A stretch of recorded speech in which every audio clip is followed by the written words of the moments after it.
Imagine the year is 1884. It's the dawn of the opening of the Grand Salon in Paris. A very nervous young artist of 26 years old, who for the past 7 years had been the darling of the Salon at its yearly openings, will be showing his latest effort, and he is pacing about because the vernissage inaugural will open its doors to the new exhibit viewings in earnest. It is the private affair for special guests and artists to make a final but preliminary look at their artwork on display before opening day. John Singer Sargent was assured by his mentor and now colleague Carolus Duran, assures he has nothing to fear because his portrait will be well liked. Carolus had been invited to his studio for a final verdict. But it will shake the world of art to the core. A scandal is about to unfold. We want to investigate why and how it all happened. Our story begins. There was an American-born socialite living in Paris who was considered as a shining star in certain circles and a leading fashion queen of sorts for her outfits and flair. Her social status was of the upper hierarchy in London and Paris, which made her an object of special attention. So it was that, at a social event, the very young John Sargent met her. The year was 1881. The painter was instantly struck by her charms, and was keenly interested to make further acquaintance, and even of the hope to paint her portrait. Sargent's boldness to begin the process of making further contact with her through mutual friends was derived from his successes as one of the most promising artists to emerge in recent years.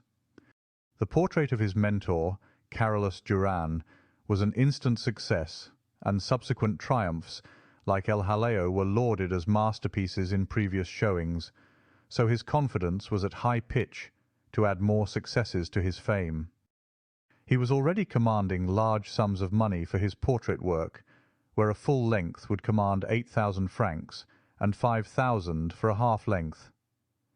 Sargent was also a regular at evenings, where several of the Impressionists attended and became close to Monet.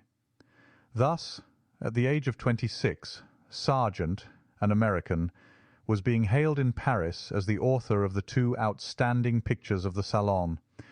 If it be true that art knows no nationality, the same might have been said, at any rate in 1882, of the American, for here was a foreign artist, little more than of age, measuring himself beside the established favourites of Paris, beside Carolus Duran, Bouguereau, and Dagnon Bouverie, Bastien Lepage, Besnard, Boldini, and the Impressionists, and being acclaimed as the most successful painter of the year. Sargent now begins his quest to find how to propose the idea of painting a portrait of Madame Gautreau, which now he believes that this could very well be a portrait of consequence for his career, so he contacts his mutual friend Del Castillo with the hope he would be able to make the necessary arrangements, stating to him, "When you are in Paris, tell her of my plans," and he expresses it thusly: "You might tell her that I am a man of prodigious talent. My interest to paint her portrait would be for the Salon, where I have had many successes over the past few years. This would not be by way of a commission." Madame Gautreau consents to posing for the prodigious talented young artist, and noted that several others have offered to paint her portrait that she was not obliged to do. However, by 1883 the sittings begin, and as is common among portrait artists, the challenge is not to waste too much time in looking for the right expression.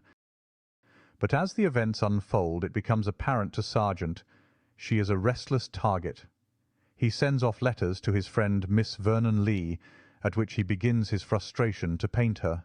He writes, "In a few days I shall be back in Paris, tackling my other envoi, the portrait of a great beauty. Do you object to people who are fardays, to the extent of being a uniform lavender or blotting paper colour all over? If so, you would not care for my sitter, but she has the most beautiful lines, and if the lavender or chlorate of potash lozenge colour be pretty in itself, I should be more than pleased." In another correspondence he writes, still in the country house struggling with the unpaintable beauty and hopeless laziness of Madame Gautreau. Sargent spends many hours sketching, changing poses, sometimes in a casual setting looking out of a window, as pictured here, or lounging upon a sofa, which is all part and parcel for the artist to loosen up, as it were, so he can rest upon the final idea he has in mind. One of the brilliant oil sketches he paints is one with the outstretched arm. The skilful modelling seems simple enough, with the soft light flowing over the forms, but again it's deceiving, because Sargent is a master of form, as one can see. This is most difficult to render with simplicity, yet anatomically well studied. Sargent is the persistent draftsman, and he relies on that skill to establish the idea to pencil and paper, which includes watercolour. As we expressed in earlier presentations, it is his keen reliance on watercolour and the use of brush with washes that he gains the fluency that transfers over to his oil painting. It combines most eloquently the all-embracing lightness of touch with methodical deftness. After much anguish of decision-making, Sargent settles on a format that is straightforward. It will be a full length with the addition of a table. His pose for Madame Gautreau, while similar to so many an artist's attempts at a full-length female portrait, differs dramatically in several ways, as we shall see in the portraits to follow. That Sargent is not sentimental, the soft and stoic portraiture by some of the best artists of the day are similar in character. They look to give a softer and more elegant side, where the emphasis is on high finish and technical achievement, as taught by the école system in general. Sargent from the start has already put into his thinking a version for her portrait that is powerful in its linear design from head to toe. The confidant glance of Gautreau in a profile silhouette further strengthens the less sentimental touch from other works. She is painted as an icon or statuesque Greek sculpture with the same authority of execution. He is much less the dabber and spontaneous painter of the brush. He relies rightly on the arabesque, with subdued modelling, giving her unusual powdered skin a truthful rendering that is faithful to nature just as she is. Once again, in a letter to his friend, "My portrait," he wrote to Castillo, "it is much changed and far more advanced than when you last saw it. One day I was dissatisfied with it, and dashed a tone of light rose over the former gloomy background. I turned the picture upside down, retired to the other end of the studio, and looked at it under my arm. Vast improvement. The élancé figure of the model shows to much greater advantage. The picture is framed and on a great easel, and Carolus has been to see it and said, 'You can send it to the Salon with confidence.' Encouraging, but false. I have made up my mind to be refused." Varnishing day did nothing to reassure the painter. On the opening day he was in a state of extreme nervousness. It was the 7th successive year in which he had exhibited. Every salon had seen the critics more favourable, the public more ready to applaud. The doors of the Salon were hardly open before the picture was damned. The public took it upon themselves to rail against the flagrant unfitness, judged by prevailing standards, of the sitter's clothing. The critics fell afoul of the execution. The Parisian public is always vocal and expressive. The Salon was in an uproar. A demand was made that the picture should be withdrawn. Here a distinguished artist was proclaiming to the public in paint a fact about herself which she had hitherto never made any attempt to conceal, one which had, indeed, formed about one of her many social assets. So, anticipating this, Sargent, before the exhibition was over, took it away himself. After remaining many years in his studio, it now figures as one of the glories of the Metropolitan Museum in New York. The critics fell into 3 divisions: those who exclaimed in pious horror at the décolletage, those who recognized the picture as evidence of modernity and applauded the artist's courage, and, lastly, those who condemned the picture for the monochrome colour of the flesh tints, despite all the commotion and jeering by some. Yet there were the artists, those who were aware of his genius and appreciated his skills. We have the account of the painter Marie Bashkirtseff. Marie observes the work exhibited at the Salon and is quick to notice one in particular. She records, "There is also the portrait of the beautiful Madame by John Singer Sargent. It is a great success of curiosity. People find it atrocious. For me it is perfect painting, masterly and true. But he has done what he saw. The beautiful Madame is horrible in daylight, for she paints herself despite her 26 years. This chalky paint gives to the shoulders the tone of a corpse. Further, she paints her ears rose and her hair mahogany, and the eyebrows are traced in a dark mahogany colour, 2 thick lines." Then we have writer Louis de Fourcault that recognizes the picture as a masterpiece, not only for the extreme serenity and rhythm of the lines, but for the summary it presents of the psychology of a professional beauty, who, if regarded and treated only as such by the world, ends by being less a woman than as it were a canon of worldly beauty, dressed, posed, and with her whole outlook adjusted to the supreme purpose of the role to which society has condemned her. That, indeed, is what the artist has achieved in this masterly portrait.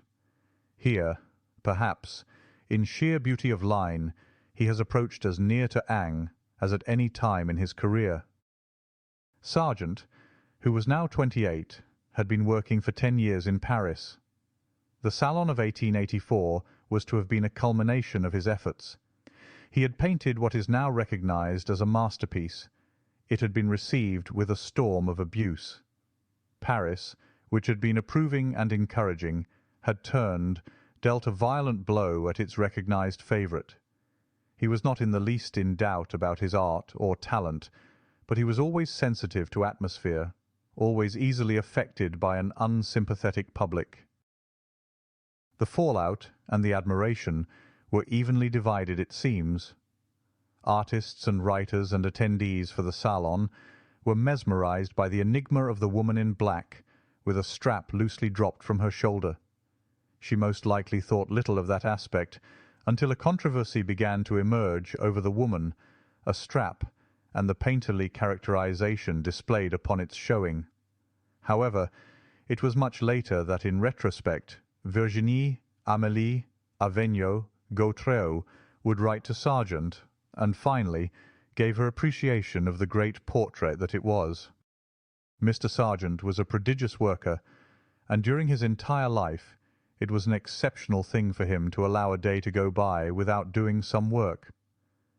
For many years his habit was to work from about 9 in the morning until lunch at 1, and then again until the light failed in the afternoon. He went to his studio as a businessman goes to his office. His sisters tell of one occasion as an example of his ways. Once, when travelling in Italy, they went to a railway station and found the train was an hour or more late. Mr. Sargent at once unpacked his things, went outside and made, what has since become, a memorable sketch of 2 oxen that happened to be standing there. All through his life, when on a so-called vacation and he could work as he wished, his preference took him into the open, where he made sketches, often in watercolour, of the landscape, people, or whatever there happened to be.